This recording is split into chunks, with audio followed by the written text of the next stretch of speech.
got this feeling inside my bones. It goes electric wavy when I turn it on.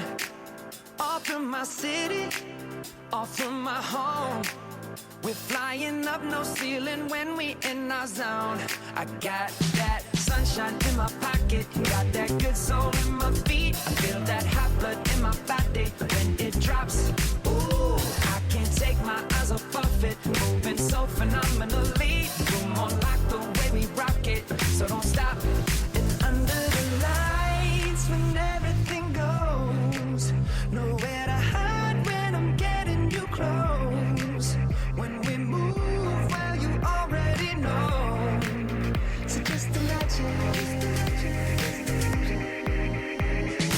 Nothing I can see but you when you dance, dance, dance. Feel good, good creeping up on you. So just dance, dance, dance. Come on. All those things I shouldn't do, but you dance, dance, dance. And ain't nobody leaving soon, so keep dancing. I can't stop the feeling. So just dance, dance, dance. So just dance, dance, dance, come on. Ooh, it's something magical. It's in the air, it's in my blood, it's rushing on. I don't need no reason, don't need control. I fly so high, no ceiling when I'm in my zone. Cause I got that sunshine in my pocket, got that good soul in my feet. I feel that hot blood in my body when it drops.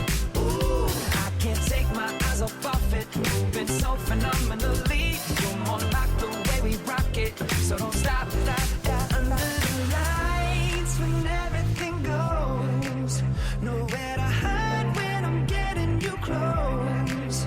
When we move, well, you already know. So just imagine.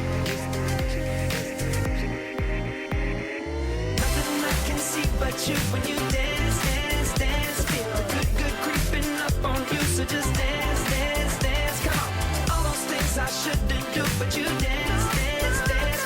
And ain't nobody leaving soon, so keep dancing. I can't stop the feeling. So just dance, dance, dance. So just dance, dance, dance.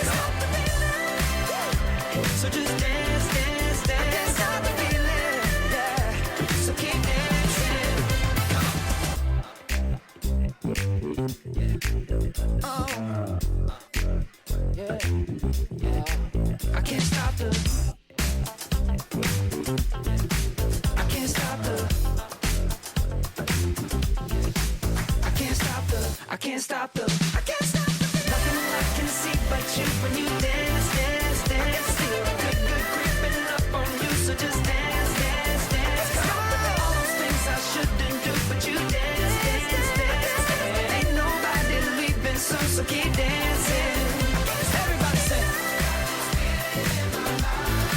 I can't stop the feeling. Oh, no, I can't stop the feeling. To the Uski and Herbie show here on Herbie FM Sports Radio on a Tuesday night. I'm Herbie filling in for Uski, Ewan McCreef, who is getting himself ready for this Saturday's big game down in Charlotte. We have Jeff Cote coming on from the University of Montana State football. They're going to take on Albany this weekend there in Montana. We'll talk to him shortly. He'll be giving us a call. And then coming up at 7:07, we'll have Pat Scarry, the head coach at Towson men's basketball. They're going to be playing Morgan State tomorrow night here locally, taking on Morgan State over there at Morgan State University. That's tomorrow night at 7. And then at 7:15, Dean Delvore, who is the public address announcer if you go to Beaver Stadium to hear football. So, okay, what is he calling early? So we're going to take a break here. When we come back, we'll get a hold of Jeff Cote. We'll be right back here on Herbie FM Sports Radio.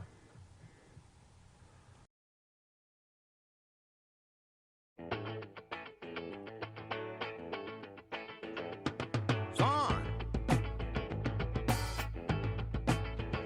Well, now me and Homer Jones and Big John Talley had a big crap game going back in the alley.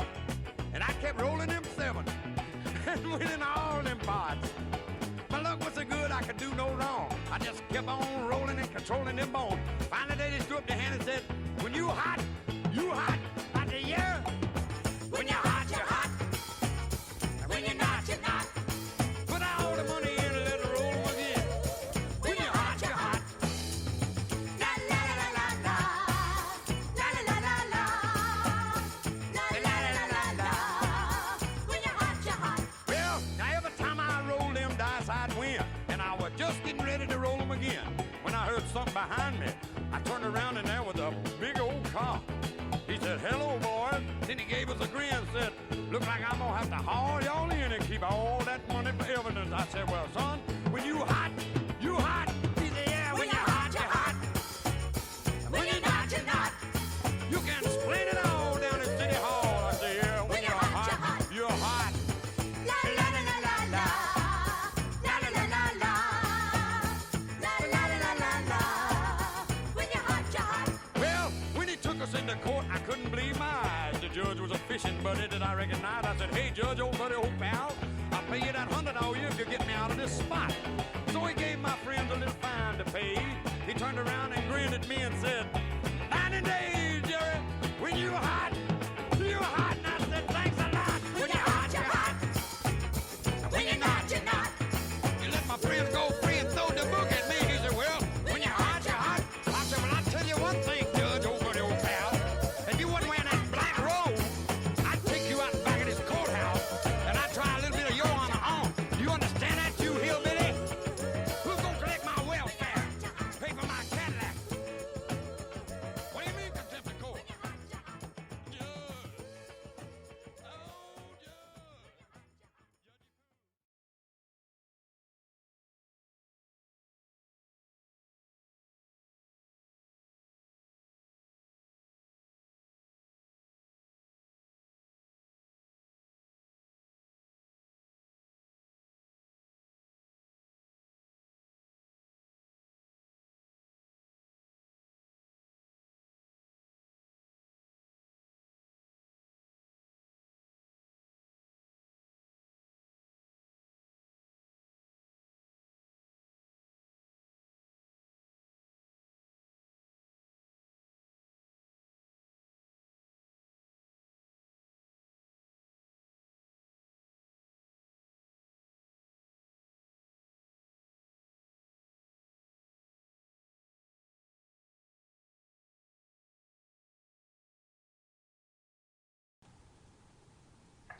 All right, folks, welcome back to Uski and Herbie here on Herb Sports Radio. I'm Herbie. Chris Heidel Ewan is on assignment getting ready for the ACC Championship game this weekend. We'll be live down in Charlotte for that one. But tomorrow night, a big basketball game here locally. Towson Tigers going back on the road. But it's really a short road trip. It's only 15 minutes from the campus, so it's not a long trip. They don't need a bus ticket or anything. So they're going to Morgan State to take on the Bears. So we have Pat Scarry with us. Pat, thanks for joining us. You guys had a tough couple weeks there with some big games you played against. I was watching that Florida game a couple weeks ago. You guys had them on the ropes. Yeah, we've lost a couple close ones to what I would consider postseason teams in Florida and Xavier and Kent State, and Buffalo. A couple good wins over A-10 teams in GW and St. Joe's. And tomorrow's a local game, so it's a big rivalry game, and there'll be great energy in the building over there. And our guys are excited to play, and like I said, it's always a local games. They're always high energy and important games. Oh yeah, they are, and plus it helps promote basketball here in Baltimore and Baltimore County, showing two good Division I schools going at it. Absolutely, I think Kevin Brodus is doing a good job at Morgan State, and he's a veteran coach and did a great job at Binghamton and Maryland, GW, Georgetown, and they'll do a great job at Morgan too, and they've got a good history there. And we're on the road, so it always starts with being able to take care of the basketball. Mm-hmm. Give yourself a chance. That's true. So, what do you like about your team so far? I know it's 3-4. You've been on the 2-1 at home, but 1-2 on a neutral court. So, what do you like about your team so far? Early, very early. Yeah, I think it's been good to play some high-level teams, and we're certainly. I think we're going to be a good club offensively. Our numbers don't necessarily reflect that yet, but the guys the guys share it. Certainly screen better than we ever had. But our defense has been outstanding. That's something that has to continue and certainly has to be there on the road. But it's been really good. We've had some injuries and but we've got nine guys, and if we keep those 9 healthy, then we're going to be pretty deep, and we have a pretty good rotation. I think we'll start to settle in pretty good. Yeah. So you're basically going to stay local now until probably first of January 2nd, when you have to go down to Charleston again to play college at Charleston. But is that good to stay around here a little bit locally, except for the last game? You have Vermont on Saturday up there in Vermont. Hopefully the weather is good up there. Yeah, I mean that's another tough game, and look, we've always tried to play challenging non-conference schedules. That's been the MO, and this year's no different. And it's certainly I believe a schedule that's going to prepare us for the CAA. There's no doubt about that. Yeah. So how's Brian doing right now? You're true leader, your senior from Rochester. How's he doing so far? Well, he's good. I thought his last game was his best game. Just had 4 assists to 1 turnover, and he made the right plays. And he's certainly a good player. We've got other weapons, and he hasn't shot the ball as well as he's gone up. I think it's important. The last couple games he's taken really good shots, and he's a good player, works at it, so he'll eventually start making them if he keeps taking good ones. Yeah. I was looking at your roster. You have a kid from Bel Air. I know I'm from Bel Air too, but you have a kid from Bel Air, but he went to South Kent High School, so I guess he went on the Eastern Shore to go to school for a while. Yeah, he was played at Loyola. Nigel Houghton, good player. Okay. He played up at John Carroll, and then his prep school was at South Kent up in Connecticut. Okay. Prep school, but yeah, he's a great student, great family, good player. Nice. Well, Coach Pat, I hope you have a good game tomorrow night. I hope to try to make it, but I am feeling really under the weather right now. I got this cold that I'm trying to get better before the ACC championship game. But I hope to see you guys sometime before the New Year's. Well, you're always welcome. We appreciate you having us on, man. Get well. I will. I will. So, folks, that's Pat Scarry, the head coach of Towson basketball. Tomorrow night they're playing Morgan State. If you want to go see some good basketball, head on over there and root on the Tigers. We'll be right back. Right here on Uski and Herbie. We'll be right back.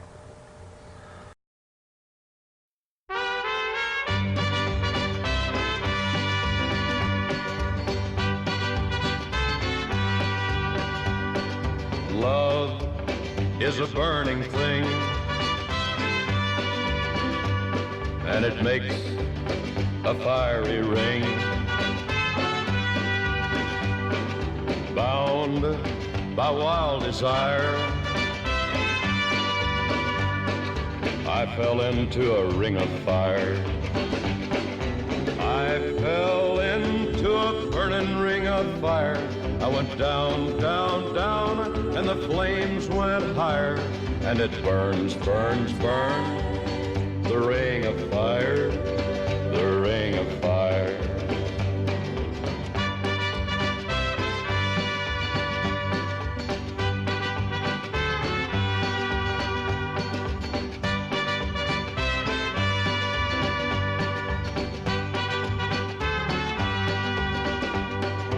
I fell into a burning ring of fire. I went down, down, down, and the flames went higher. And it burns, burns, burns, the ring of fire, the ring of fire. The taste of love is sweet when hearts like ours meet. I fell for you like a child. Oh, but the fire went wild. I fell into a burning ring of fire. I went down, down, down, and the flames went higher. And it burns, burns, burns, the ring of fire, the ring of fire. I fell into a burning ring of fire. I went down, down, down, and the flames went higher. And it burns, burns, burns, the ring of fire, and it burns, burns, burns, the ring of fire. Alright, folks, welcome back to the Uski and Herbie show. That was Pat Scarry, the head coach of Towson. If you want to go see Towson in Morgan, that's tomorrow night over at Morgan State, here locally. We'll be live, like I just mentioned, we'll be live this Saturday at 12 noon from Charlotte, North Carolina for the ACC championship game, football championship between Virginia and Clemson. We'll preview that game that day from noon to 1:30 here on Herbie Sports Radio. So if you want to listen to some great coverage of our coverage of the ACC championship as well. Dean DeVore will be joining us at 7:15. In 2 minutes, we'll talk to him. He's a public address announcer for everything Penn State football, lacrosse, all that. He's also a guy from AccuWeather, so that's pretty interesting. So, weather guy doing public address announcing. Then Chuck Dooley, who is the sideline reporter for Georgia. Georgia's taking on number 2 LSU in the SEC title game this weekend. We'll preview that game as well. And then at 7:45 was Sam Herner, who is the SBS analyst editor for Hero Sports. We'll talk FCS football. And then George Bashira will be joining us from Shakedown Thunder sports editor, who will join us at 8 o'clock. And then Greg Medea will join us at 8:10. And then we'll get into the Big Ten Championship preview with Colton Bartholomew from the Badgers football beat writer for the Wisconsin State Journal at 8:20. And then at 8:30, Mike Jades, the president of the Oklahoma Sports Hall of Fame, who they run the Jim Thorpe Award, will join us. We'll talk about the finalists for that beautiful award every year. And then Colton Poole, who is the editor for Montana State Boozman Daily Chronicle, will join us at 8:40. And then at 8:50, no, I forgot to tell you, at 7:22, we have Mike Kelly joining us. So we got to get off in a couple minutes here. So Mike Kelly will join us. And then at 8:50, we'll have Matt Harmon, who is the voice of Monmouth Hawks. Their football team is taking on JMU this weekend. So we'll be taking a break here. When we come back, we'll get back to, we'll talk to Dean DeVore, the Penn State public address announcer. We'll be right back here on Herbie FM Radio.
Alright folks, welcome back to Uski and Herbie here on Herbie FM Sports Radio. I'm Chris Seidel, that's Herbie, and Uski is Ewan McCreef. He's on assignment getting ready for the ACC title game this weekend between Virginia and Clemson, and we'll be doing the pregame show at 12 noon this Saturday. But in the meantime, we got Dean DeVore, who is he works for AccuWeather, so it's pretty cool that an AccuWeather guy is doing public address announcing for Penn State football, lacrosse.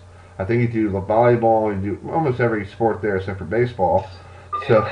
So, Dean, thanks for joining us. So, how did you get involved with Penn State athletics? Well, I went to school, graduated high school in '84, and I came to Penn State, and I've never left. So, I went to school for about 4 years, and then I actually worked in radio in the state college market for about 6 years. Did a lot of play-by-play, high school play-by-play, did pre- and post-game programming for Penn State football, and also did Penn State women's basketball, wrestling, play-by-play, and then decided to go back and finish my degree, and when I did that, I started to get some more some public address work, and that first opportunity came because I lived with some lacrosse players Oh. at the time, being a young guy that was just kind of in and out of school. And I was living with the lacrosse players, and they said, we really like somebody cool to do our games. And so that was the very first sport I did, and that was 1989. Wow. And then the big break, I think, was I got women's volleyball at Penn State in 1994. And if you guys are familiar with women's volleyball at Penn State, an elite program, and that was just kind of the beginning of them really being a consistent contender for a national championship. I actually was noticed by committee members, so I did 4 Final Fours that the NCAA committee paid for me to do.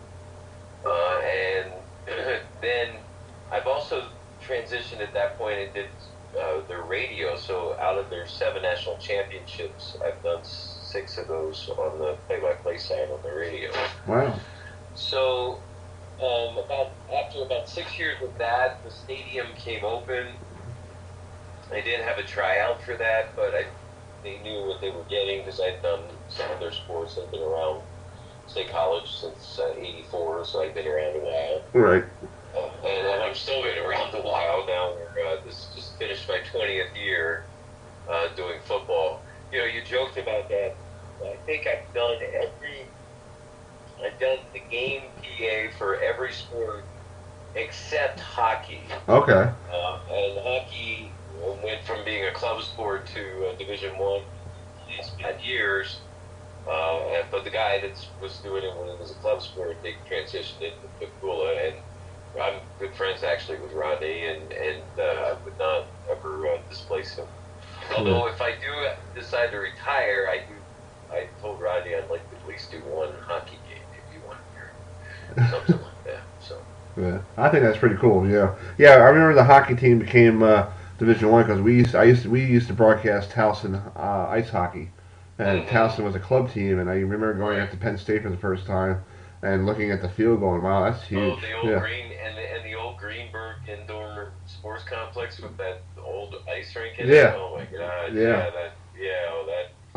We graduated now. The Pagula is an amazing arena at Penn State. Yeah, that's pretty cool. Well, what do you think about the Lions? Are they will be able to go to the Rose Bowl, or you got to wait for what Ohio State does on Saturday? Well, I mean that's what we're seeing, and we were just watching the rankings being revealed, and we did. Penn State did not move, and they have Wisconsin 8. Man, did you see that Minnesota fell 10 spots? I think that's a pretty far fall for a team that was so vaunted there. But I think that the general thought is unless Wisconsin would upset Ohio State, especially if Ohio State throttles them again, like they did the last time, that the committee would come down to a choice because we didn't play each other, and then the committee would and the bowl would rather have us. Right. And I guess the Orange Bowl is still in play too, depending on because of the ACC tie-in, but not with Clemson being in the championship. For at this point that there may be an outside shot that we could slide into that spot. Okay. So, we'll see. I've learned to take a very just patient attitude because, everything could blow up on the conference championship Saturday. What if all the games are upsets? Right. Then we're starting over with this process. So there you go. Exactly. I totally agree with you, Dean. Yeah, I agree. This is like everybody's telling me, like, oh, this team's going to this bowl game. I'm like, okay, wait until after Saturday at midnight when everybody's done, and then we'll worry about it. And then we'll worry about it. Yeah. Right. Exactly. So, and I think when you've been around sports this long, but hey, I understand the appetite for the story, the appetite for the intrigue, the appetite for the drama, and that's always going to be the. I still live on the production side of trying to make it. Everybody asks me why I do what I do, and I do what I do because I'm trying to amplify what what's going on for the student athlete. And I'm very fortunate over the 20 years that I've done Penn State football. Right. The now 26 years I've done volleyball, and now 30 years of lacrosse, that I've not only been able to deal with great student athletes who are the athletic part, but the great students and individuals. And it's just, it's been a really amazing thing to be around that. It's funny though, because I was talking about this to somebody the other day. You know, we just had our senior day this past week, and that's getting to be very melancholy for me. It's after being here for 35 years. It's the one thing about college that there's an excitement to the turnover, getting new people in every year, and you're going through. But then there's also there's such a transience to being around college and college athletics and university life that sometimes it's hard because just when you get to know somebody and feel special about them, they're going off and doing other things, you don't see them anymore, or as much. Yeah. So it's just it's an interesting dynamic, and I think, but then I also think there's reasons why that makes this popular, and it's an always changing story. Yeah, exactly. And it's a different vibe than the whole pro situation and loyalty and stuff. Although this transfer portal, don't get me started on the transfer. We'll talk about that more often. We'll talk about that another time. Yeah. Yeah. Well, Dean, thank you so much for joining us. We ran out of time, so I would love to get you on, after the holidays, and we'll see how everything goes with Penn State and everything else. I'd be happy to do it again. Thanks, guys. Thanks for having me. No problem. That's Dean DeVore. We'll be right back with Michael Kelly from Albany up there, who covers the Albany Great Danes. We'll be right back here on Herbie Fan Sports Radio.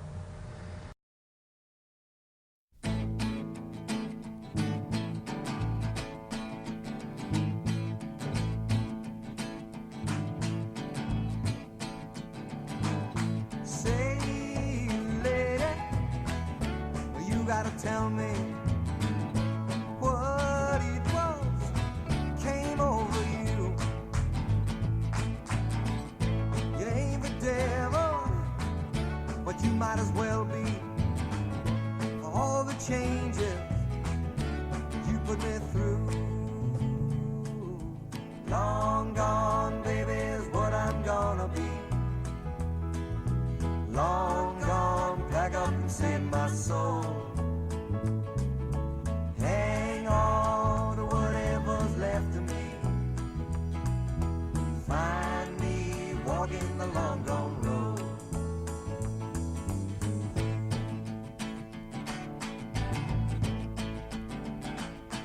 Want someone to believe in. Need someone that wants me to. Don't want no lies and deceiving. Girl, that's all I get from you. Long gone, baby, is what I'm gonna be. Long gone, pack up and save my soul. Hang on to whatever's left of me. Find me walking the long gone road.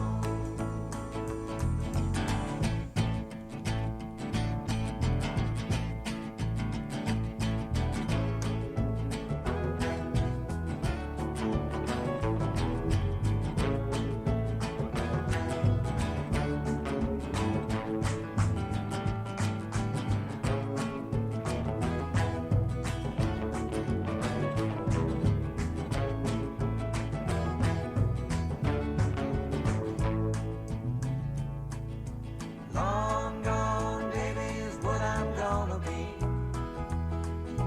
Long gone, pack up. All right, folks, welcome back to Uski and Herbie here on Herbie Fan Sports Radio. We'll try to get a hold of the coach for Montana State, Coach Cody, with us hopefully shortly. But right now we have Michael Kelly, who covers Albany. Albany's making the trip out to beautiful Montana. So, but up in Albany, New York right now, it feels like Montana. So, is it snowing still up there? It's finally stopped snowing. We're under like our fourth largest storm in the Albany area in like the last 100 years, something along those lines. But it has finally stopped. Wow. So, well, talk about last week. Big game for Albany, winning their first ever SBS playoff game against Central Connecticut State. Let's talk about that game. Did they have an opportunity to get there to beat these guys in Montana? Sure, yeah, it was it was kind of an odd game in that the final score is 42-14, and it really felt like Central Connecticut completely dominated the first half. Albany scores late in that first half to tie it, and then just in the third quarter, it was just a constant repeat of like a 3-and-out for Central Connecticut, and then another touchdown pass for Jeff Undercuffler. And Albany really got rolling, and they're kind of a team that's become, when they get some momentum to them, they're really difficult to stop because of the combination of their defensive front and then their big play passing game. Yeah, that's true. Yeah, they're good. Good team. So this is just a long trip for Albany in their history in their football program. They've actually gone out to Montana a couple times, not recently. So I mean, they've made some long trips. I would say in recent years, I can't think of a trip quite this far that they've had to make. I know they're going out on Thursday, so I mean they're going to have probably like a full 36 hours out there before kickoff. So they should have some time to get adjusted out there. Yeah, that's true. Yeah, it's the time thing and all that stuff, and the weather out there in Montana. I've never been there, but it looks pretty cool on TV. I think their weather right now is better than Albany weather, so I think going out there is going to be a treat for these guys. Wow. So just talk about Coach Catuso, Greg Catuso. I probably got his name right after his last name. I've been practicing it all year long. I've been, him and I have a fun thing to do on CA Media Day. He made a comment yesterday about the whole Albany area now with the Empire, not playing arena football anymore. He wants to get everybody from the arena football to come watch Albany football, college. Can that city, Albany, could actually make Albany Great Danes their favorite team to watch? Yeah, I think that's been the hope now for several years in the fall, and this year was kind of a step back attendance-wise for the program. I think part of it was up here that they had some tough weather days.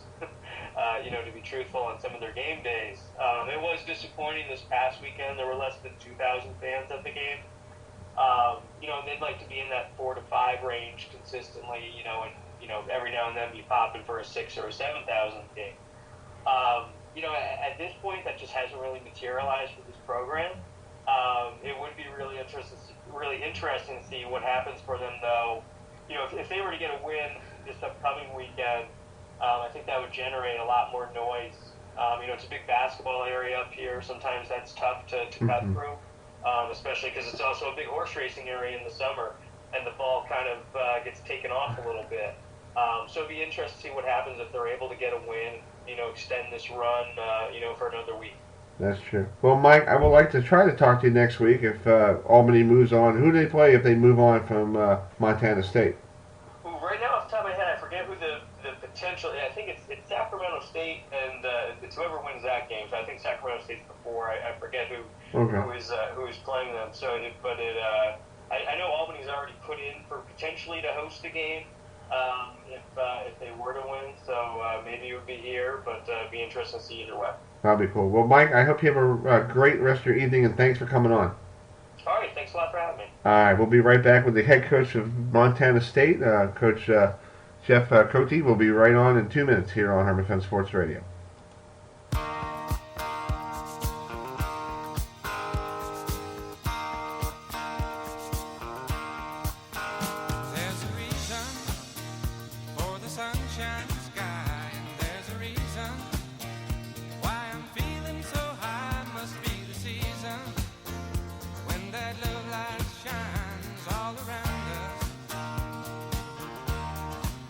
So let that feeling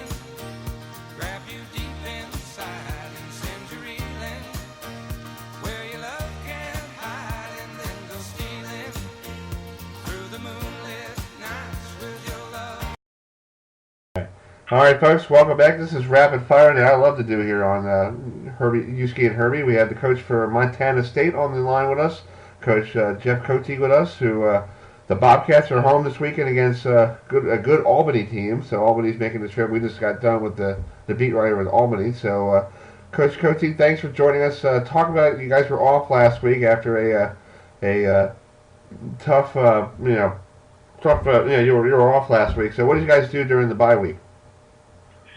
Well, I hate to do this, but I'm going to correct you. My name is pronounced Choke. Choke. Okay, I'm sorry. Well, that's all right. Yeah, we didn't have a tough road. We beat our rival 48-14, and Okay. we're the number 3 team in the country, and that's why we got the bye week because we defeated. We were number 8 going in. We beat number 3, and we ended up at number 5 seed. And so I feel like we earned the opportunity. And I think you can make an argument in a lot of regards that maybe Albany could have been considered for a seed as well had they, maybe dropped one less game in their regular season. And I am impressed with what I see. Yeah. I mean, I think Coach Gattuso has done a great job at instilling some toughness on offense. Undercuffler, the young man that has thrown for 39 touchdown passes this year, is kind of the guy that makes it go, but they're committed to the run. They've got an excellent running back at number 21. And really feel like the green kid, number 4, their outside receiver, is a special talent. Yeah. Well, let's talk about your team. You got some good returning starters. You have you got a couple good wide receivers in Travis Johnston and Kevin. I think I butchered his last name, but yeah, let's talk about your wide receiver core and your quarterback. Yeah. So Kevin Cass, this is our leading receiver. He's a senior captain. Really a versatile player. Does a really nice job in the quick game, but can also make some spectacular catches down the field. Travis Johnson's a converted quarterback that we use in a variety of ways. He was an all-purpose first-team All-Big Sky player for us. Was our second or third leading rusher and our second leading receiver. And so we utilize him in a variety of ways. Our quarterback, Tucker Robick, has done a nice job of developing. I mean, it's kind of one of those deals, nobody wants to be called a game manager, but he's done a nice job of managing games for us. We're primarily a run team. I think we're number 7 in the country in rushing offense, led the Big Sky in rushing offense, and so that's what we hang our hat on around here. It's the frozen tundra of Bobcat Stadium in late November and into December. You want to be able to run the ball, and that's what we hang our hat on it. I really feel like we've got one of the best offensive lines on the West Coast, and we'll be tested because that's the strength, I believe, of Albany's team on defense is their defensive front. Yeah. Well, let's talk about the CAA. You're going to play against a CAA school, and the CAA is like actually almost one of the best conferences, plus the Missouri Valley Conference and all that stuff. Just talk about this conference, the CAA. It seems like every year they got new teams coming in postseason. Well, I think it just speaks to the competitive nature of the entire league. I mean, if you want to be good, you're going to have to invest. But one of the things that I can definitely see as you look around the conference and just watching it on film, Delaware's got a really nice stadium. I'm sure they got a good setup. Richmond's got a beautiful setup. JMU's got a beautiful setup. So they've invested in football. And if you want to keep up with the Joneses, you kind of got to do the same. And so I think that's why you see teams like Albany that maybe were off the map a little bit a year ago, and now they're able to make that jump. They got the right man at the trigger position. They've invested in football and tried to make it a priority at their university and within the athletics department, recognize the importance of this game and how it can be influential and connecting your alumni base. And so I think that, it's one of the best leagues. And I think the top 3 leagues in the country right now are the CAA, the Missouri Valley, and the Big Sky in no particular order. Exactly. Well, Coach Jeff, thanks so much for coming on. I know you're a busy guy this week getting ready for the game, and hopefully you guys have a great game against Albany, and hopefully the weather is very nasty for people from Albany, New York, to get out there because they just had a snowstorm. Yeah, hopefully they're able to travel safe. I know that they've had some tough weather, but it's going to be nice on game day. So if they can make it, it'll be a nice day. That works. Well, thanks, Coach. Have a great rest of your night. Appreciate it. All right, we'll be right back with Chuck Gooley, with the voice of the sideline of Georgia football, right after this here on Herbie Sports Radio.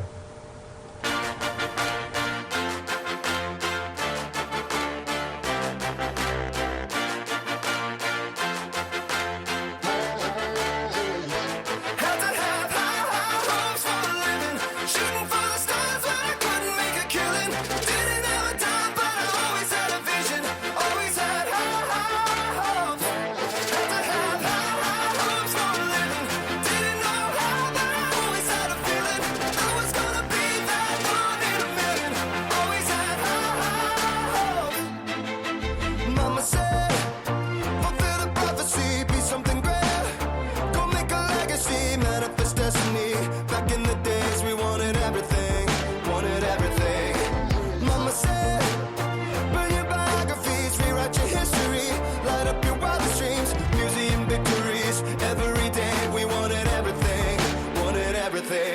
said, don't give up, it's a little complicated, all tied up, no more love, and I'd hate to see you waiting. All right, folks, welcome back to Uski and Herbie here on Herbie Fence Sports Radio. We have the Georgia football sideline reporter Chuck Dooley with us on the show. Chuck, thanks for joining us. Big game in Atlanta this weekend. I know you don't have to go far. Right down 20 minutes down the road. No, well, a little longer than 20 minutes. It's about 60 minutes, about 60 miles from Athens. So, yeah, but it's not far. Much better than traveling to Baton Rouge. I'll promise you that. Yeah. Well, talk about this big game. This is actually for the college football playoff. Who's going to be going into the the college football playoff against LSU and you guys? So, what do you see in LSU that's different than this time last year? Well, obviously they're a far more complete football team. You don't go in the SEC and play in the SEC and run the table with a perfect record unless you're really, really good. That just doesn't happen much. Even if you're Alabama or Auburn or Georgia or Florida, I mean, it doesn't matter who you are. I mean, you run the table in the SEC, you're damn good. And so they've been able to do that and accomplish that. They went to Alabama and won there, and they knocked off Florida, they knocked off Auburn. So this is a talented football team, and there's not much that they can't do well. I mean, they play good defense, they play outstanding offense, and they've got great special teams. So, Georgia's got his hands full Saturday, no doubt. Yeah. Well, last Saturday you guys had your rival against Georgia Tech, and you kind of blew them out of the water. Not blew them out of the water. Tech's going through a real transition where they're changing from, the Paul Johnson era where they ran, the gimmick off. I call it a high school offense, but they just never threw the ball and ran it all the time with the option, and now they are going to a pro style offense, but they're having to play with those players that Paul Johnson recruited that fit the other offense. So right now it's a struggle for Georgia Tech. How long would that take for a team to go through doing the option and totally switching everything back over to like a spread offense? Well, it's going to take him probably 2 more years of getting his recruits in there, getting the kids in that can play the style of football that he wants to play, and then even then, it's still going to take that'll just get you back to where you want to be in the ACC, and then to compete in the ACC against the Clemsons, teams that are the elite teams in that conference, Virginia. You're going to have to, spend another couple. It's going to take 4 years. I mean, there's no question. Yeah. Let's just talk about the SEC so far, because Georgia, basically had that one loss against South Carolina, and then Florida lost to you guys in Jacksonville, and Florida has a pretty decent team as well. So it could have been a toss-up who was going to be facing LSU.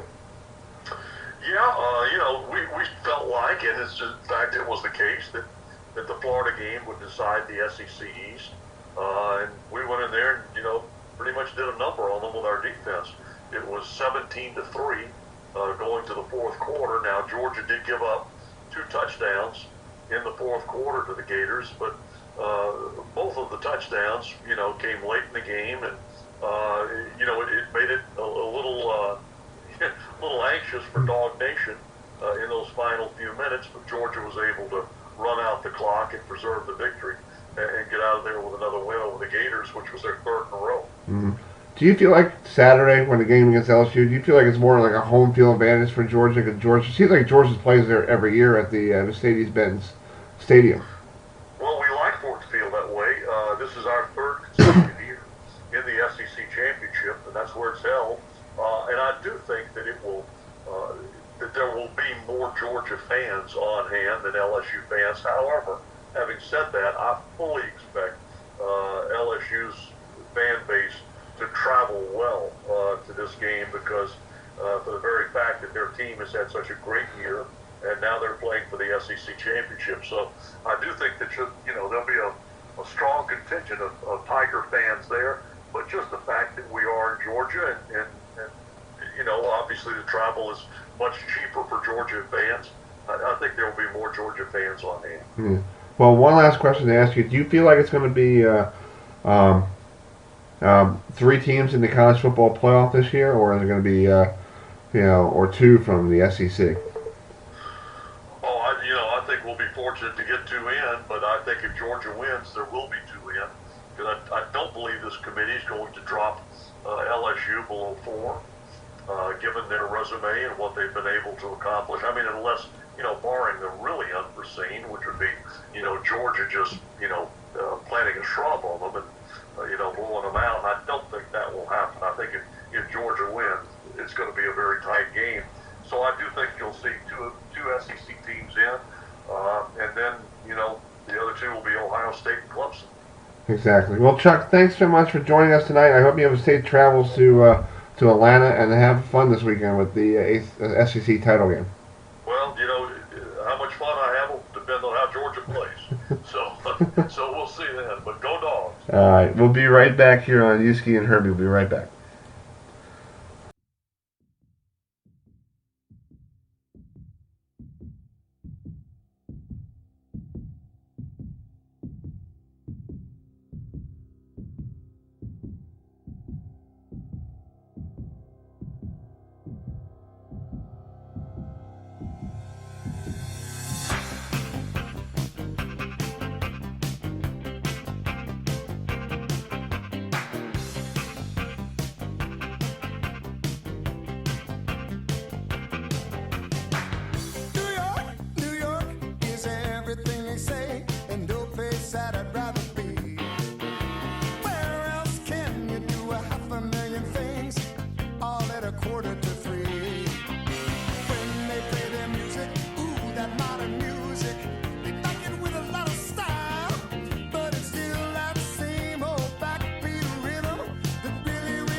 All right, folks, welcome back to Uski and Herbie here on Herbie Fan Sports Radio. It's 7:48 Eastern Time, so if you folks are calling in to join the show, thank you for calling, but please check your schedule. We'll be on the show air this Saturday at 12 noon from Charlotte, North Carolina for the ACC Championship game preview show we're going to have between Virginia beat writers and Clemson beat writers. But right now we got Sam Herner, who is the FCS analyst editor for Hero Sports. SBS football is in their second week of playoffs, and you got JMU taking on Monmouth State this week, and you got Montana State taking on Albany. So, Sam, thanks for joining us. Let's talk about those two games. Can you see an upset in any of those two games?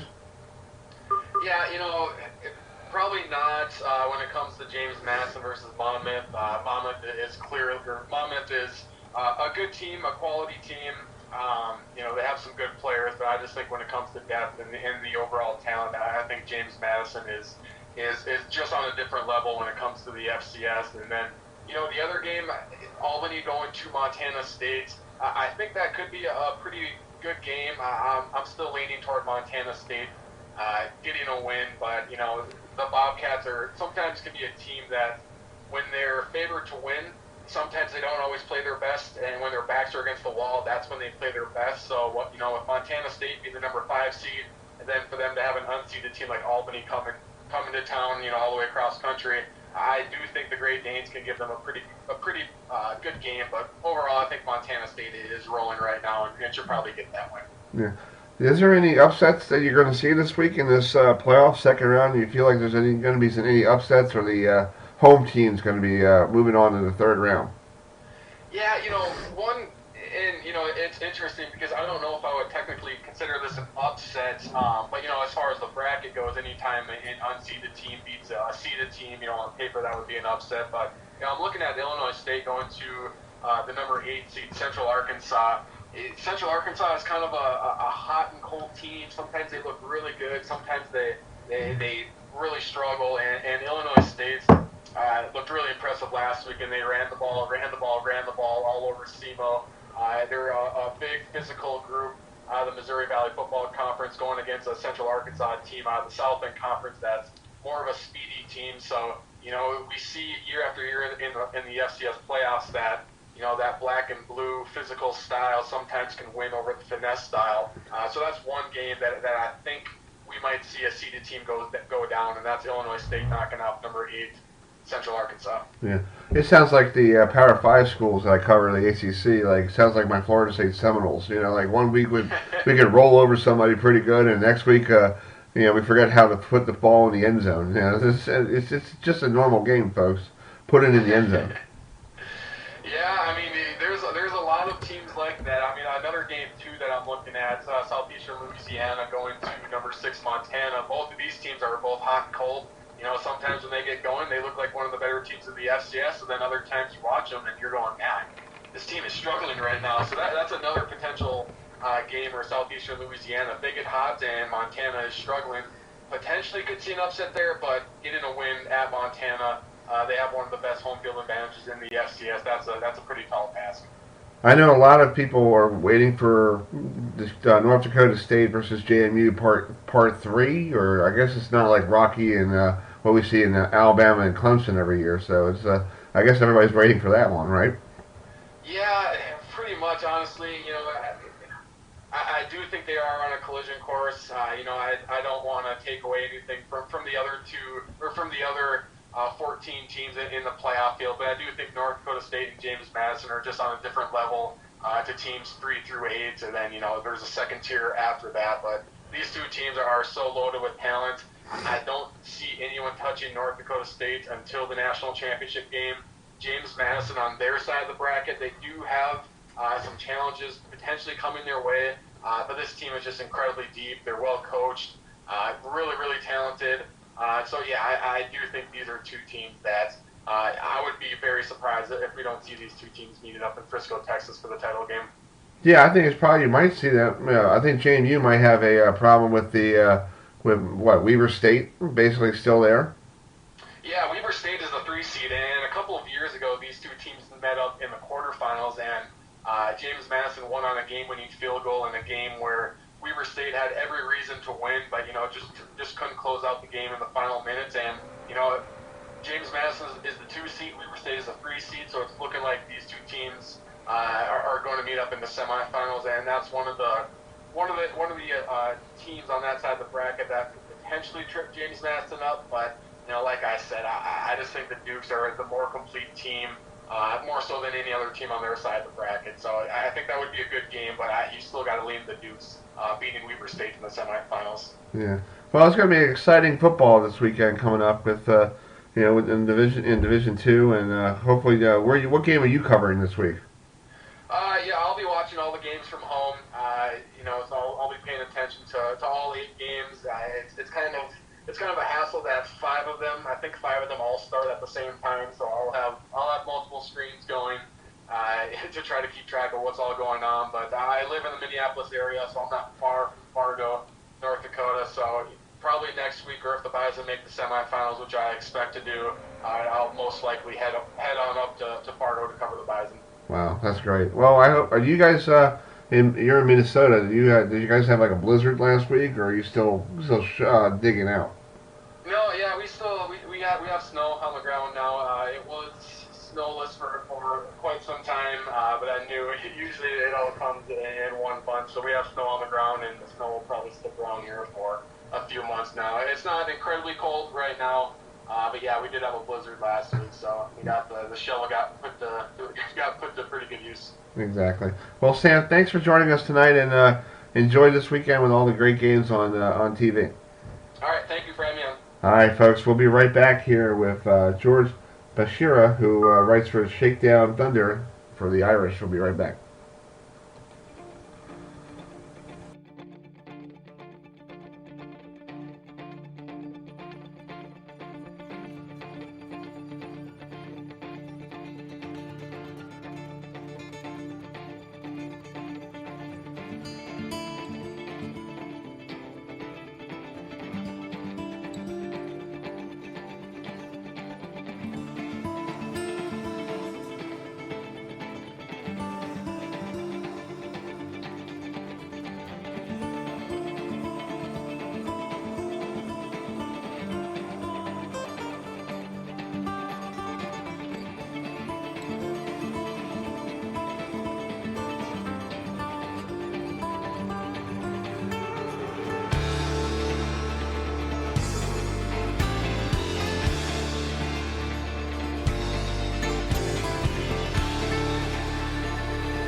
Oh, well, I want to change it.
is short but sweet for certain. Hey, we climb on 2 by 2 to be sure these days continue.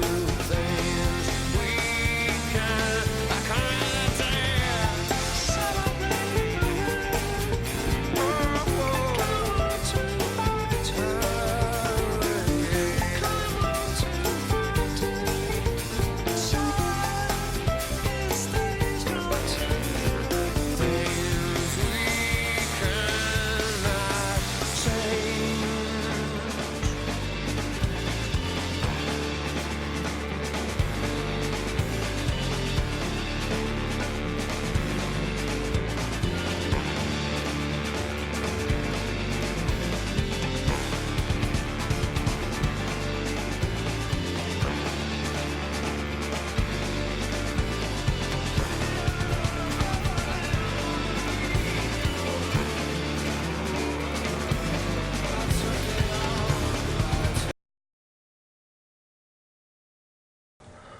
All right, folks, welcome back to Uski and Herbie here on Herbie FM Sports Radio, and it's a beautiful 8 o'clock, second hour. Please join us this Saturday at 12 noon, from noon to 1:30. We'll have Ewan, Uski and I will be doing the preview of the ACC championship game between Virginia and Clemson, but right now there's a team that played Virginia this year.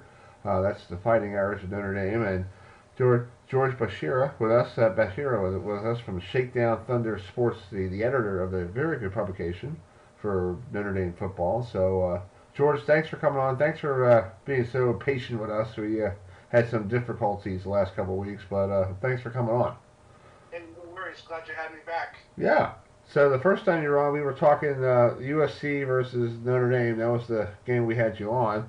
That was an easy game for the Irish. So just talking about so far, last week they played Stanford. Stanford was a 4-7 squad, and I saw some of the game. And I think the turning point was Stanford had a lead on the Irish until somebody blocked the punt. Yeah, special teams. Who would have thought, right? Yeah.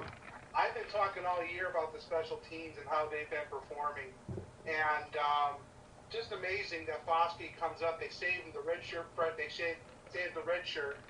And here he comes in and makes that block. Wow. So, and that was a turning point, because before that, the Irish wasn't getting anything going, right? it was, I was just talking with my brother who was actually up from Maryland, and I was just like, the team needs a spark. And I no sooner got the word spark out of my mouth that the pump block occurred. Mm-hmm. Wow. And hey, that's great. When you watch games, you want something to happen now, and it happens. That's a miracle of sports. So Notre Dame's now sitting at home, waiting for where they're going for a bowl game. So where do you think where the Irish are going to be for a bowl game this time, next week when all the bowl games are done, ready to go? Not that I'm fielding, before I even came out of here, I was fielding fan response to where they just fell and where they stayed at 15 in the polls, and Michigan goes to 14. So everything is looking, everyone's talking about the Camping World Bowl. That's probably the only place that they can fall. Wow. And it's pretty incredible. We were having conversations today that the bowl system needs to be looked at. You can't have a team with 2 losses. Not that you talk down a bowl game, but a better named bowl game is what the fans are looking for. But this is where it is, and Camping World looks like where it's going to be. Well, the Camping World Bowl used to be called. Before that, it was the Chance Sports Bowl, and before that was the Tangerine Bowl. So it's been changed over the years, and I think somebody else had it before the Chance had it. But it's still a decent game, but it's not New Year's Day, or New Year's Eve or anything. The games that traditionally Notre Dame plays on. No, and it's not where they really wanted to be. They knew that they'd have to have a perfect record to even be in consideration for the college football playoffs. One of the things that we did talk about during the season was style points, and they definitely covered the style points with an average of 37.1 points per game. So they covered the style points, but strength of schedule, and then you throw 2 losses in there. It's a hard road to recover from. Yeah. Well, let's just talk about the college football playoff, because you look at it tonight. The rankings came out, and basically you don't see Alabama on there anymore. Alabama's not even in the top 5.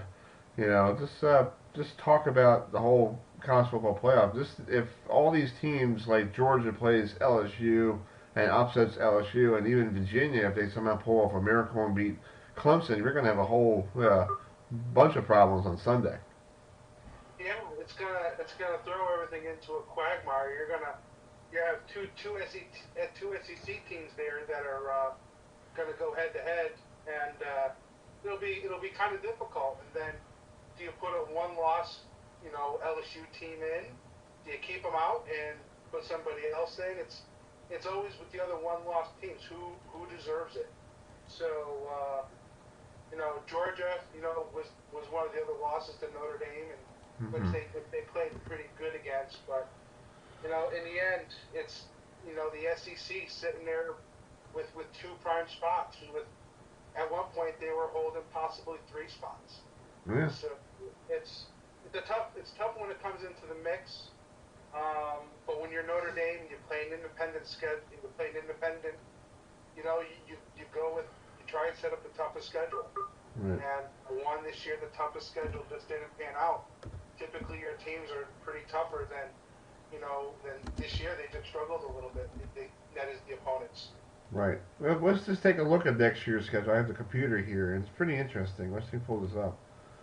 They play 3 big road. Well, they play 3 stadiums next year.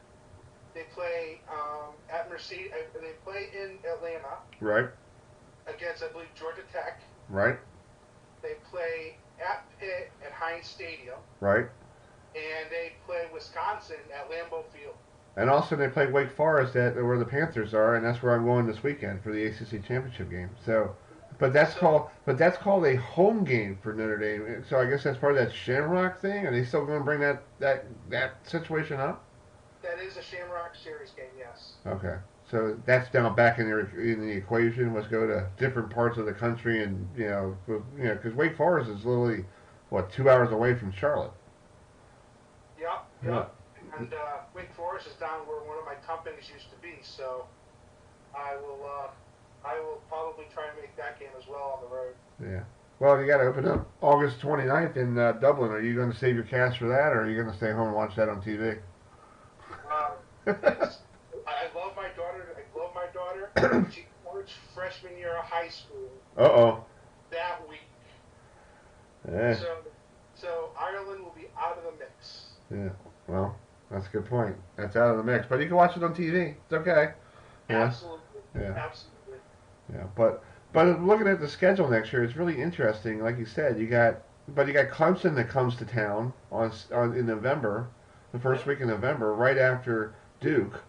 And then before that you have a bye week, and then you're on the road against Pitt at Heinz Field, and then Heinz Field, Pitt and Notre Dame. I think that's the only state. I think that'd be the only time I see Heinz Field full with people, but it'd probably be half, maybe more Irish fans than Pitt Panther fans, because up in Pittsburgh, the Panthers are like the 5th team on the roster of how many sports up there in that city. Yeah. There's a lot. Yeah, there's a lot. I had a coworker told me. I asked her, like, why do you guys play at 12 noon all the time? On Saturday. She goes, well, that's the only time they put us on, because nobody else gives a darn if we play at 3:30 or 8 o'clock at night on the Saturday, because if the Penguins are playing, everybody's watching Penguins hockey, or if the Steelers are playing on Thursday Night Football like a couple weeks ago, at the same time as the Panthers are playing, they don't care about that. So I was like, that's sad. Yeah, and we have actually friends out in Pittsburgh, so our plan is to stay in town for the weekend and get back to seeing some friends and enjoying the sights in Pittsburgh as well. Yeah. Hey, Pittsburgh's only a 4-hour trip for me, and I was there a couple times this year for football, so it's a nice stadium. So yeah, very nice stadium. And then you got Arkansas, who we don't know what kind of team Arkansas is going to be next year, because they got a new coach that they fired a coach. So that's going to be interesting. So it's going to be a really interesting 2020 next year. And it'll be the other conversation about SEC teams. and Notre Dame beat an SEC team. So, Yeah. and it's going to be interesting with the ACC, like you said, with Clemson coming to town. That's a season game right there for both teams. If both teams come into that game undefeated, someone's walking out with a one loss. Right, and it could be like one of those college football playoff things like you saw a couple weeks ago. You know, like winner goes on to the playoff, and the loser goes down to you're 20th in the rankings. Yeah, and this is kind of the conversation I've been having with other folks as well. Yeah. Is we got to get back to the old college football scheduling where you have good games all 12 weeks, or in this case now 14 weeks, and we just got to get back to good old power football and good teams playing each other through the season versus wait until the end and then for the college football playoffs. That's true. I agree with you. I think they got to go back to the old school because I like the old school way, but I know for the national championship game you got to have somebody have a true national championship because you can't have a tie like a couple years a long time ago when you had LSU won one poll and the other guy won the other poll, and you got to have yes, you got to have a traditional national championship game, but go back to the old school of getting better games for people to watch. Get better games in the regular schedule season because the games will mean more. Right, exactly. Yep. Exactly. Well, George, tell everybody about your publication and what are you guys going to do now? Football is basically there's one more game, there's a bowl game, and then you guys cover other sports. Yep, actually, we've already started covering Notre Dame women's basketball, hockey, and then we're looking to possibly get down to the Senior Bowl. There's a couple seniors from Notre Dame that have been selected to the Reese's Senior Bowl, so we're hopefully going to get one extra bowl game in this year and get down there to Alabama. Oh, that's cool. That's awesome. Yeah, I would love to go to Alabama one day, but I don't have the old fun to do that. So. Well, George, I want to wish you and your family a happy holidays because I don't know if I can get you on before. Probably after the New Year, we'll get you on for women's basketball, but we cover the ACC women's tournament as well. So we'll get you on and talk women's basketball and other sports as well. Awesome, guys. You guys have a great holiday as well to you and your families. All right, man. We'll be right back with our good friend Greg Medea from the beat writer for JMU football from the Daily Record. We'll be right back here on Herbie Fenton Sports Radio.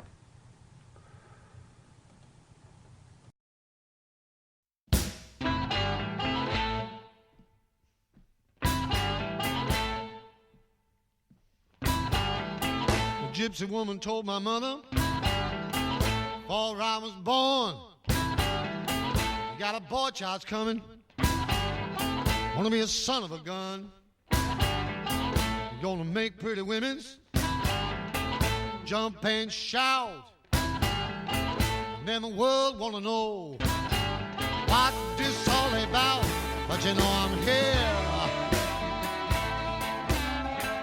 Everybody knows I'm here.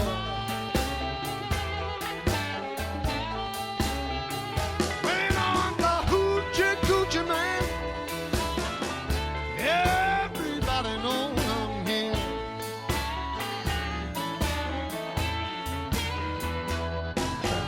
All right, folks, welcome back to Uski and Herbie here on Herbie Fenton Sports Radio. We'll be live this Saturday down in Charlotte, North Carolina for the ACC football championship game. We'll be doing our pregame show at 12 noon from our control center in Charlotte. So right now we have Greg Medea with us, our good friend. They're going to be JMU is home against Monmouth State. Monmouth, the team from the Big South. They're going to be making a trip down to Harrisonburg. So Greg, what did JMU do last week in that bye week? We talked to you on that Sunday when the rankings came out. So what did they do during the whole week? Yeah, during a bye week, they actually were given Thanksgiving through this past Sunday off. So Kurt Cignetti gave his team a couple days off for the holiday, which I think the players appreciated. I know they were excited to get out of Harrisonburg a little bit, recharge the battery before, what they're hoping for is a long run into, late December and into January, for the FCS title game down in Frisco. So I think they appreciated the time off, and I think they were happy that they were able to get some rest. They practiced Monday, Tuesday last week, Wednesday also. It is a long season. They played 9 straight weeks before the regular season bye week and then finish with a tough 3-game stretch to end the regular season. So I think, with Kirk Cignetti, I think he's pretty smart in this matter where he understands that you kind of got to give some of these players some time away, some time off, some rest in order to, play this long season that they're hoping for. Yeah. It seems like every time this year we talk about, JMU does a fantastic job in the regular season. There's always coaching vacancies always open. So I saw your tweet yesterday about a couple of vacancies open, like the one down at Old Dominion. Weiler had to resign after 1-11, and you got other schools as well looking for coaches. Even Florida State's looking for a coach. But it just seems like every time this year you and I talk about is he going, is he leaving? And I know last year Coach Houston went off to East Carolina.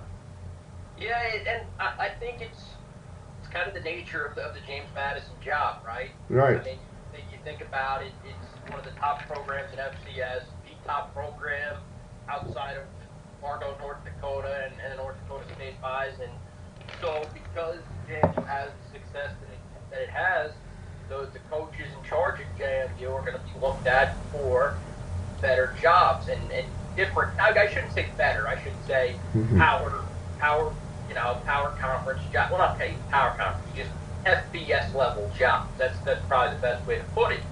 But for me, I look at the situational opinion. It's kind of just more speculatory. Where there was a story out that listed him as a candidate. He actually put out and replied, no, it's not the time for coaching season and speculation with his position. I think he's secure at James Madison. It's only his first year at school. So I'd be very surprised if he left after year one or, before year one is even over for another job. I think he's kind of on a mission. I think it's hard. We just kind of got off the practice field a little bit ago, about 2 hours ago or so, and he mentioned, he wanted to say something so his players understood where he's at and where the program, where the program is at as it gets ready for this postseason run they're hoping for. I think when you look at his contract too, there are signs that would point to kind of a long shot for him to leave. You look at the buyout; it's $1.5 million if you leave for a Power 5 job. It's $1 million if you leave for a job in the AAC, and it's $750,000 if it takes a Group of 5 job. So, to me, a lot of things would have to fall right for Cignetti to leave before year one is over or right afterward. So I just think it's kind of a long shot this time around. Yeah, I think he should stay there for a couple of years because I know Coach Houston, established won a national championship in was it his first year he won or his second year? Yeah. Mike won a national championship his first year and then got back. They had led the team back to Frisco in his second season, and then last year they had a good season for a young team. Got to the postseason, probably an earlier exit than anybody would have wanted. In year 3 for Mike Houston, and of course he was the hot candidate last year. He was one of the hot candidates in college football, and between the Charlotte job and the East Carolina job, 2 jobs in his home state, it was going to be very, very difficult for James Madison to keep Mike Houston last year. Yeah. Well, let's talk about the game on Saturday. Monmouth comes to town, a program from New Jersey. Never played them before, so what do you see with this team? Monmouth just completely steamrolled whoever they Holy Cross last week. Yeah, for sure. And when I look at Monmouth and JMU, I see 2 teams that really have similar trends on in terms of you look at Monmouth's offense runs the ball really well. They have the nation's leading rusher at the FCS level in Pete Guerrero. He's rushed for over 1,800 yards. He has 17 rushing scores. James Madison, the Dukes, they boast the nation's top run defense, allowing less than 70 yards on the ground per game. So really 2 strengths going at it. And that's the matchup for me that's intriguing. Can Monmouth run the football? They've done it all year. And it really doesn't matter who they've played. There's the competition they've played. He ran for over 100 yards. Guerrero ran for over 100 against FBS Western Michigan. So when I look at that, I think they've proven they can run the ball against a team that's maybe a little bigger, a little stronger, a little faster. So can JMU slow it down? The big question for JMU is, can they play without a Diva Tarawa for the first half, one of their starting defensive tackles? He was ejected for targeting in the second half of their regular season finale at Rhode Island.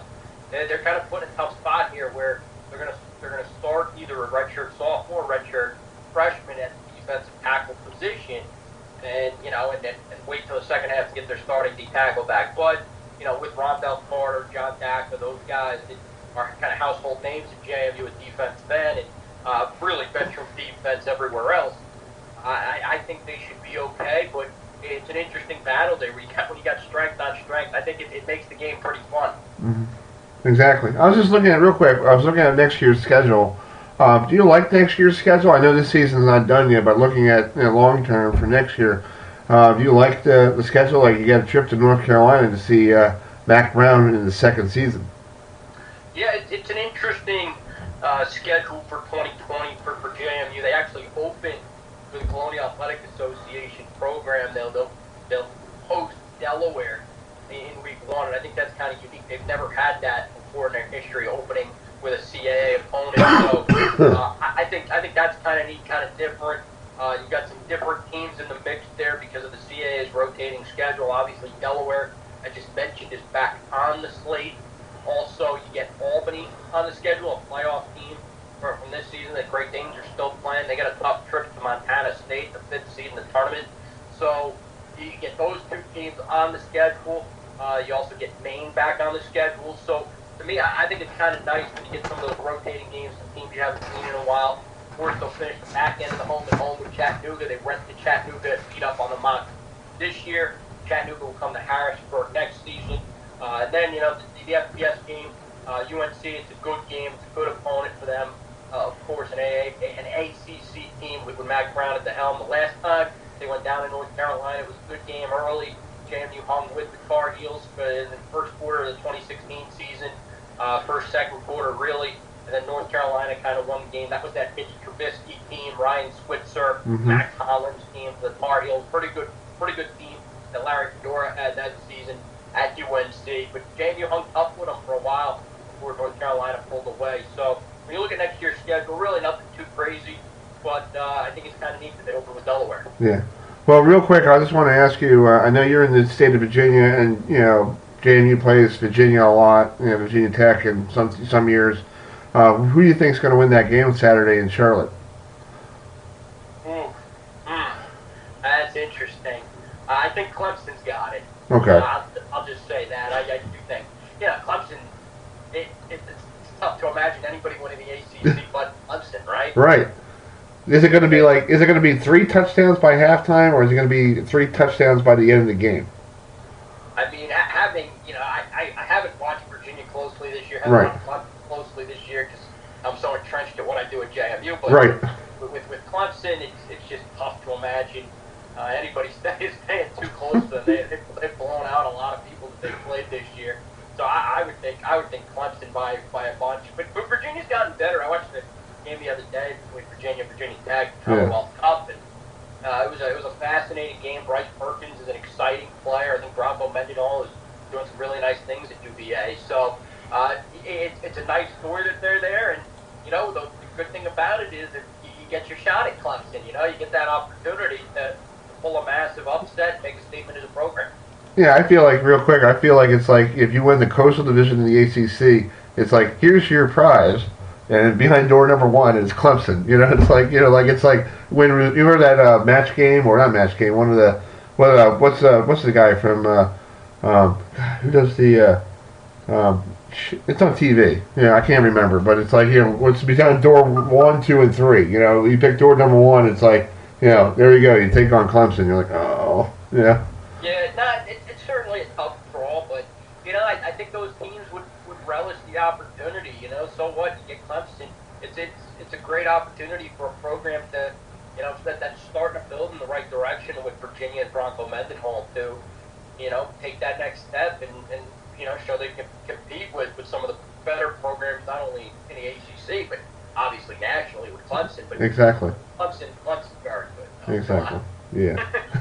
All right, Greg. Well, stay with JMU. Good luck with the game Saturday. Hope the weather's nice down there, and hopefully you guys can continue hosting a playoff game because you should be hosting it next week if you guys get by in South Dakota State or Northern Illinois, right?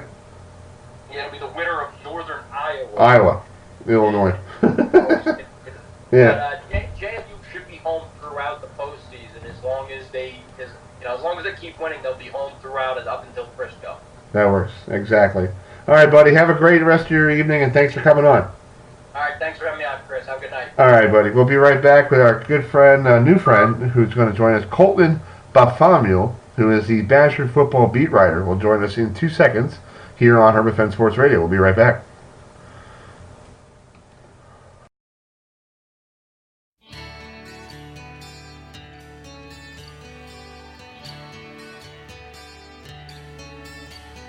They shut down the mine last summer.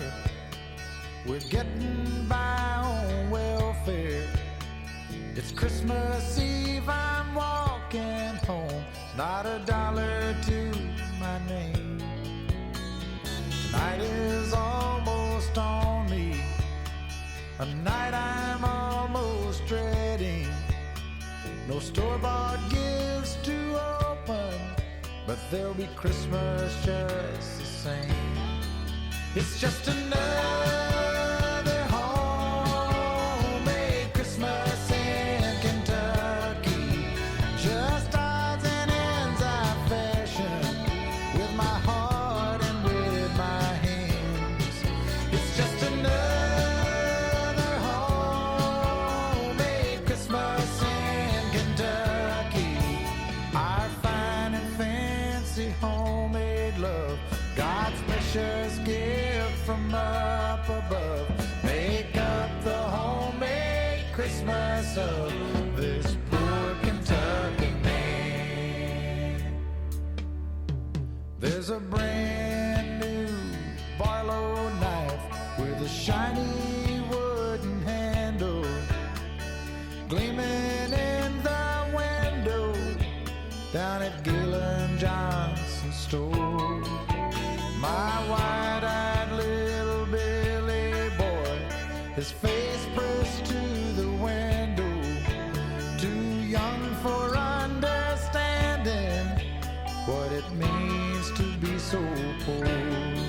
It's just another homemade Christmas in Kentucky.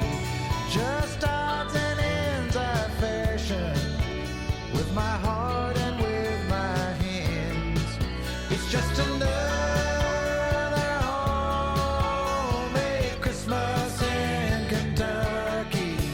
Our fine and fancy homemade love, God's precious gift from up above. Make up the homemade Christmas of this poor Kentucky man. Little Linda ain't no baby. Hell, she turns 13 in April. She's been dreaming about the dolly in the window for half her life. She's old enough to realize that it ain't ever coming. All right, folks, welcome back to Uski and Herbie here on Herbie Fence Sports Radio. We're a little behind, 8:28 here on a beautiful Tuesday night. We'll be live from the ACC Championship game this Saturday. We have Colton Bartholomew with us. He covers the Badgers of Wisconsin. They'll be in Indianapolis where the Colts play their games at Lucas Oil Field, taking on the number one team in the college football playoff in Ohio State. So, Colton, thanks for joining us. Can Wisconsin, knock down Ohio State and have havoc on Sunday? Yeah, thanks for having me on. It's obviously a giant challenge. I mean, you're talking about an Ohio State team that arguably has the best offense and defense in the country when you look at what they've done against the top teams. To me, Wisconsin would need some luck. They need a couple of turnovers to bounce their way. They need something to happen on special teams that's in their favor. Just straight up, physically, like man-to-man physically, it's not a fair fight here. Ohio State has probably the most talent in the country. So if Wisconsin were to win this game, it's going to have a lot of things bounce its way. So it's possible, like any football game, it can go either way, but it's super not likely. Yeah. Well, talk about Jonathan Taylor. It seems like Wisconsin has they're known for very good running backs. They had Ron Dane for a while, and then they had other great running backs. It just seems like every year they're pumping out new running backs who are leading the nation in scoring and rushing and all that stuff. Just talk about them. Yeah, Jonathan Taylor is one of those guys that it seems like it comes around a lot in Wisconsin, but he's a rare guy in the sense that he is so talented and produces so much on the field, but is very unselfish and very, egoless. It's hard to get him to talk about himself, which is kind of annoying as a reporter because, he'll have games where he's making guys miss, he's dragging guys 8-10 yards after first contact, and then you go up and talk to him, and it's all about his offensive line, or it's all about his quarterback doing something right for him, and it's like, at a certain point, Jonathan, this did come down to you playing well, but the thing that really kind of sticks out is that each year it seems like he's added something to his game. He came into Wisconsin and he had the speed and the power that is really rare for a freshman to have in your first college football season. But, between that start of his freshman year and the end of it, he got a lot better at reading the offensive line. Last year, he got a lot more patient at the line of scrimmage, starting to learn how to read blocks and letting blocks develop in front of him because Wisconsin pulls so much and does some different things up front. And then this season has been all about adding the receiving element to his game. He's got 5 receiving touchdowns now after last week. So just becoming a threat there that he can still be out there on third downs, which he wasn't earlier on in his career. So the thing that sticks out to me is just the ability for him that the guy that's got all this talent, got all this natural ability to then work and develop what he does and become a more complete back throughout his college career. Yeah. Well, talk about Paul Chris. I talked to him when he was at Pitt for 2 years, and then now he's on his way. He's been at Wisconsin for 5. So just talk about his. Did you feel like it's more stable having him there because he's an alumni from Wisconsin? It seems like he brings back the same. What's his name? Was the coach for a very long time. I forget his name right now. Who was there?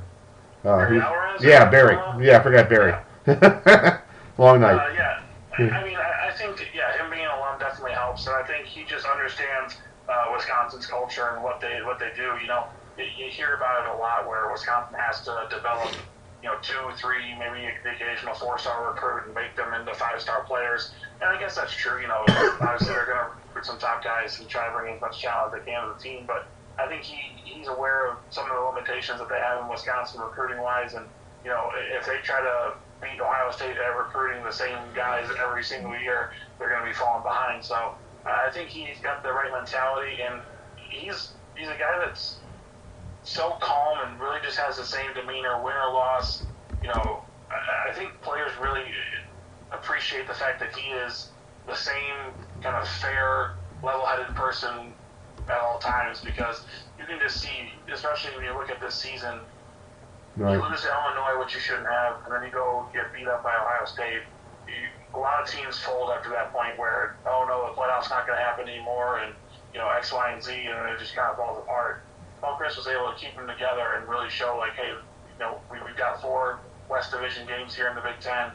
You win out, get a little help, see what happens. And that's exactly what happened. So it's been a really impressive job by him with a lot of turnover on this roster. And he's a guy that I think really embodies what Wisconsin's trying to do as a football program. Yeah. Do you feel like Wisconsin has a, real quick, last question here. Do you feel like Wisconsin is not having a home field advantage because Ohio State's only 3 hours away from their campus in Columbus? I think it'll be 50-50. Wisconsin fans always go for games. I mean, that's one of the things that they've always had in their back pocket is they have a good travel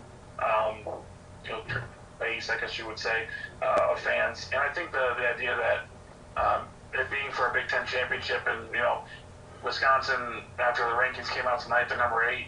It looks like they're in the pole position for a Rose Bowl. So a good game out of them against Ohio State, you win or lose, probably gets them into the Rose Bowl. I think there's a lot of excitement for that, and the idea that this team would, at one point in the season, kind of look lost, has a chance to end on a really high note. It's got a lot of people excited. That's true. Well, Colton, thank you so much for joining us tonight, and have a safe travels to Indianapolis. Hopefully the weather's not that bad, and I know you'll be glad getting out of Wisconsin weather. Yeah, a little bit. Thank you for the time. All right, man. We'll be right back with Mike James, the president of the Oklahoma Sports Hall of Fame. He does the Jim Thorpe Award, so we'll talk to him shortly right here on Herman FM Sports Radio.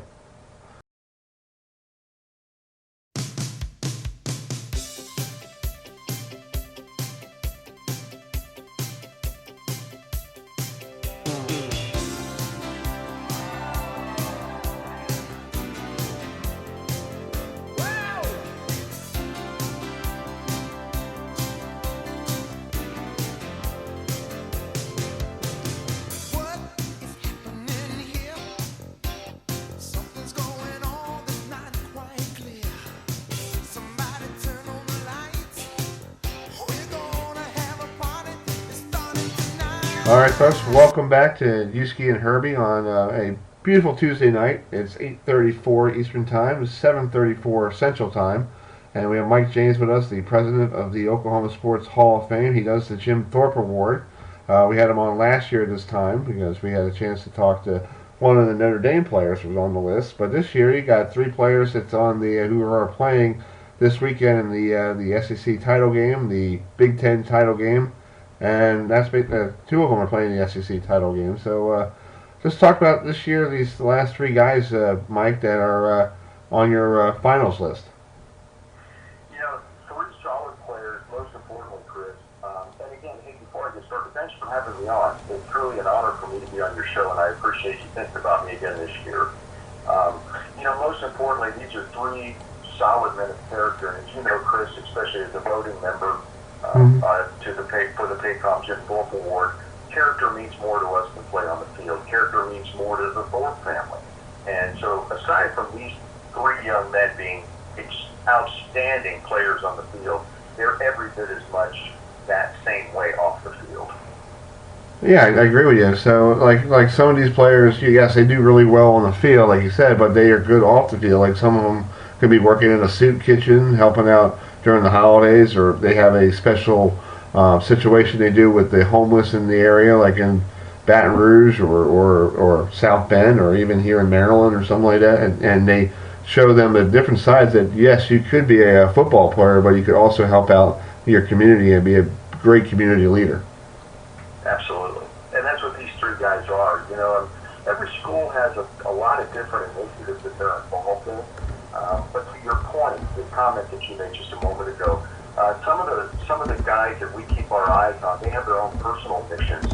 You know, to your comment, you know, whether it's going back to the schools that they are from to read to the kids, whether it's, you know, it's being involved in some different activities in some tough neighborhoods, whatever it might be. You'll see that out of these three guys, no different than all of our even semifinalists, for that matter. All good men, young men off the field as well. Exactly. So yeah, it's just great to see them all, you know, when they help out in their community, and actually that actually helps the program, the football program as well, showing that you have players like young men, you know, willing to help the community even if they're busy with their schoolwork or whatever. Absolutely, you're absolutely correct. Yeah. And this weekend, golly, you know, it's all hands on deck for these guys. You know, you've got J.R. Reed and Grant Delpit going head to head. Well, not, you know, kind of. You know, their team's going head to head. And then you have Jeff Okuda. You know, they're going to have their hands full in the Big Ten championship. But it's going to be another great weekend of football, that's for sure. Yeah. Well, last year you picked a young man from Georgia who basically was. I think he didn't play in the playoff, right? You know, he didn't. And you know, here's the thing that it's important for all of your listeners to know. And you know, again, you're a voting member for the Paycom Jim Thorpe Award, and there are over 200 ballots that go out from coast to coast. The sports writers, sports show hosts like yourself, and other people all across the country. So it's important to know that it's not, you know, a handful of guys sitting in an office room in Oklahoma City that are coming up with, you know, with the winner of the Paycom Jim Thorpe Award. It truly is an unbiased vote, like I said, from coast to coast. Your comment about DeAndre Baker last year, you know, he had sat down and met with his parents, and we found this out when we talked to the folks in Georgia. He sat down and met with his parents and met with Kirby Smart and his position coaches at Georgia, and you know, he felt it was best for him to sit out, and again, we know what we hear and what we're told, but you'll see that at that bowl game, he was on the sidelines, you know, just kind of being an extra mouthpiece. I don't want to say a coach, but you know, they definitely helping out the younger players and sharing some insight with them. So it's not as if the team said, well, if you're not going to play, then you don't need to be here. You know, I mean, I think the team and DeAndre have such a mutual respect for one another that he was on the sidelines throughout the course of that ball game. Yeah. Well, I was reading on the press release, I just got it online here, second consecutive season you guys are using the fan vote as well. So talk about that, and where can people go and vote for this?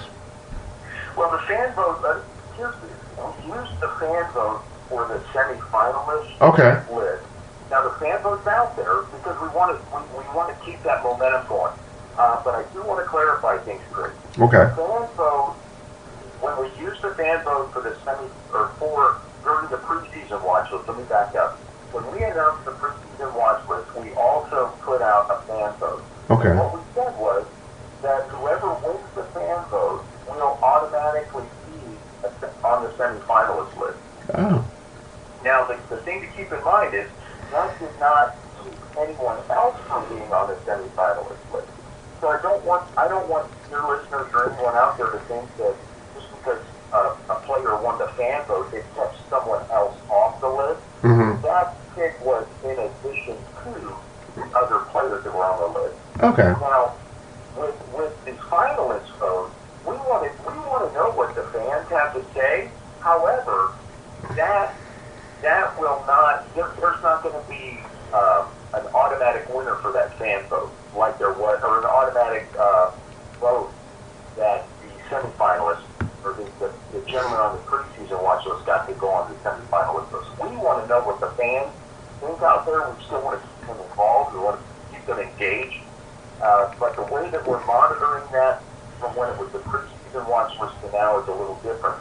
And then, the fans can go on our website, OklahomaSportsHallOfFame.org, and that ballot should be on there, actually. Okay. As a matter of fact, that ballot is on the very first page. If your listeners go to OklahomaSportsHallOfFame.org, scroll down just a little bit, it's right on the very first page. Okay, cool. That's awesome. I cheated in while we were talking. That works. Well, you won't let the announcement of the winner will not be until the Home Depot College Football Awards Show on December 12th. You're going to have to keep it hush hush for ESPN. That is correct. And the thing is, the voting ends on, the ballot closes, let me back up. The ballot will close on December the 9th. Okay. Then we leave for the College Football Awards Show on December the 10th. And to your point, the winners for all the major college awards will be announced live on the Home Depot College Football Awards Show on December the 12th in Atlanta. Okay. So that'll be the evening of the 12th. I believe it's at 7 p.m. Eastern Time is when that starts. Well, we'll be watching, and hopefully we'll see who the folks picked for the Jim Thorpe Award. So, Mike, thanks for joining us. Are you heading out to any of these games this weekend? These three finalists, or are you going to stay back in the home office? We're going to stay at home this weekend, Chris. Now it's time. Our work is done at this point because really the voting now is up to those folks that receive the ballots from coast to coast. So our work is done as far as bringing that list down to the three finalists. Now it's up to the voters. So we're going to sit home, and I'm going to sit home and enjoy the football for sure. That'll be great. Well, Mike, thank you so much. I want to wish you and your family and the organization a happy holidays, and we'll talk real soon. Chris, thanks for having me on, and the same to you and your family, and I look forward to speaking again with you soon. All right, that's Mike James, the president of the Oklahoma Sports Hall of Fame and also the president of the Jim Thorpe Award. We'll be right back with Colton Poole, who's the sports editor of the Bozeman, Montana Daily Chronicle. We'll talk Montana sports right here on Herbie FM Sports Radio. We'll be right back.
All right, folks, welcome back to Uski and Herbie here on Herbie Fun Sports Radio, and we're going back out to the Montana area. I think we would love to go to Montana one day, folks, see the great outdoors. But we have Colton Poole, who is the sports editor for the Bozeman, Montana Daily Chronicle, and Montana State's taking on Albany this Saturday, 3 o'clock Eastern Time. It's probably, 1 o'clock Mountain?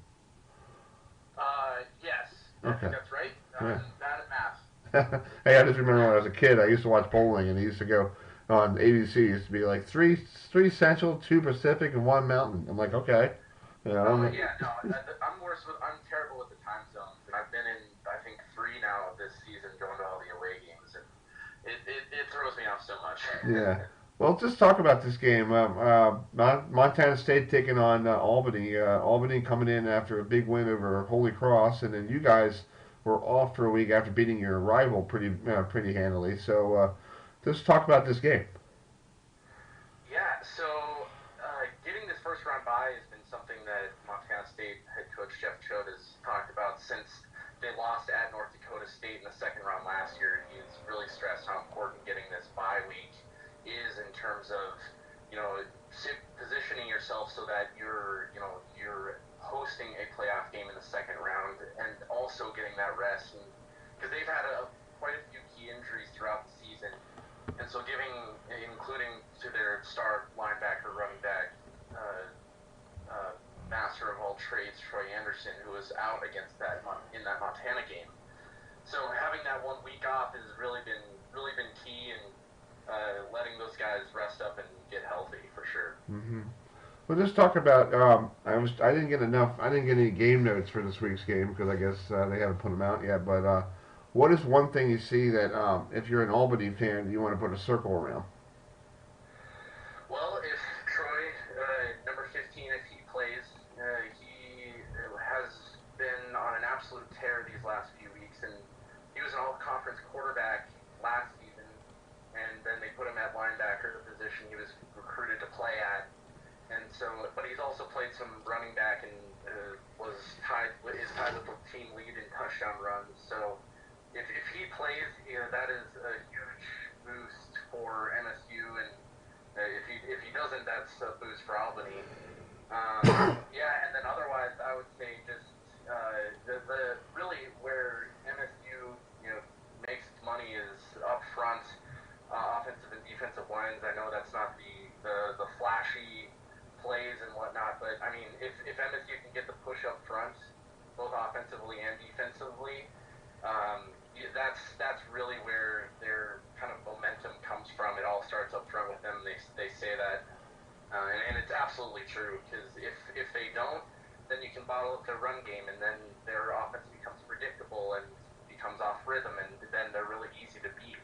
And defensively, if they don't get pressure on the quarterback or can't stop the run as much as they normally do, then that creates,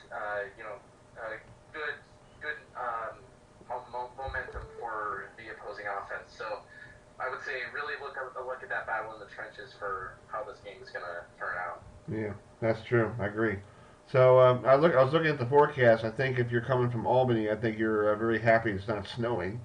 It looks like it's going to be in the 40s on Saturday. Is weather always a factor there for any visiting team to come there?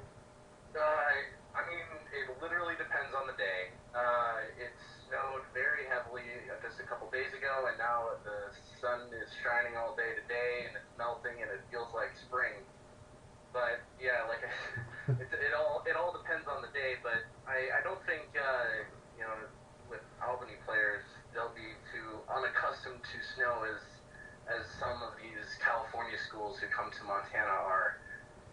But yeah, I think the forecast right now is, at least the last time I checked, wasn't too bad. But I mean, that could have literally changed 5 minutes ago. So yeah.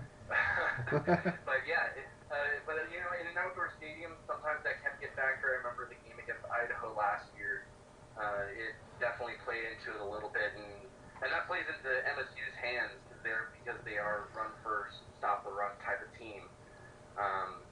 So if it does snow, if it does get cold, that could factor in sometimes. Right, exactly. Well, Colton, thank you so much for joining us tonight, and hopefully the weather's nice and hopefully you guys have a great game on Saturday, and you can watch that on ESPN3 for the folks here in the East Coast and all that stuff, and hopefully it'll be a good game. Yeah, absolutely. Thanks for having me. You're welcome. We'll be right back with Monmouth broadcaster Matt Harmon. We'll finish the show with him right here on Herbie Fan Sports Radio. You're listening to Uski and Herbie. Oh, holy night, the stars are brightly shining. It is the night of our dear Savior's birth. Long lay the world in sin and error pining, till he appeared and the soul felt its worth. Oh, a thrill of hope, the weary world rejoices for yon. All right, folks, we're going to finish up the show here in the last 8 minutes with the Monmouth radio broadcaster, Matt Harmon, who covers the Hawks. They're going to go down to Harrisonburg, Virginia this weekend to try to knock off JMU. So, Matt, thanks for joining us. Does Monmouth have a pretty good shot to take on JMU? I mean, listen, first of all, thanks for having me on. I really appreciate being part of the show. I would say of the schedule that Monmouth has had this year, this is definitely the most difficult game. But the way that the team is and has been playing all year, I certainly wouldn't say that they don't have a shot. I mean, they might have as good of a 1-2 combination in FCS football between the quarterback Kenji Bahar and the running back Pete Guerrero. Both were on the Peyton watch list. And I would make the argument as almost anybody in the country. Mm-hmm. That's true. And plus, any given Saturday, you never know. If you have a team that's off by, a tough game or they don't bring their A game, you could always knock them off. Yeah, I mean, listen, I think for Monmouth, the fact that they've been on such a roll, when you look at what they've done from the last time that they lost, which was toward the end of September game in Montana, they've been able to put together this long winning streak. The team's connected. They're playing well. They've had, a tough moment here or there, but they've been able to really get through it. And I think the trick will be on Saturday when they go down and take on JMU will be don't fall behind in that game by more than a score at any point, because I think from prepping and getting ready and just being a fan obviously of FCS football, once JMU gets up on you, you're in big trouble. So obviously, just like any other game, turnovers will be key, penalties will be key, taking advantage of opportunities will be extremely important. And I think just kind of being able to live in the moment of what it's like to be in now the second round of the FCS playoffs for the first time in school history. Exactly. And I totally agree with you. And plus, JMU has a very good running game, and they have so many different running backs. They can pull whoever off the bench, and, if you don't stop them, it's going to be a long afternoon.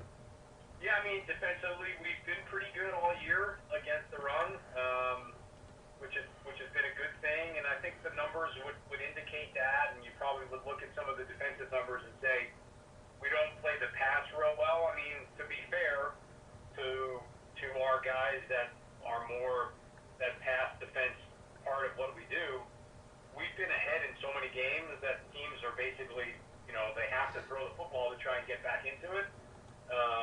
And you play a little bit softer when you're up the way that we've been in a lot of these games.